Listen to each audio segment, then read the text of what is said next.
Hello, in this video I want to show you how to insert and remove SD card on a Nikon camera. To do this, we'll need to look on the right side of our camera. There's a card slot right here. Now we need to pull it to the side where the LCD is, like so. It will open the slot. Inside there's our SD card that is already inserted. To remove it, you will need to click on it with your finger. It will open like this, and now you can remove it.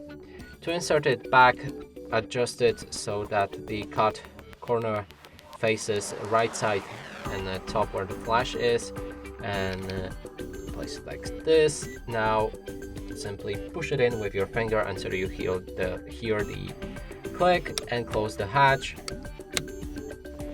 and that is it.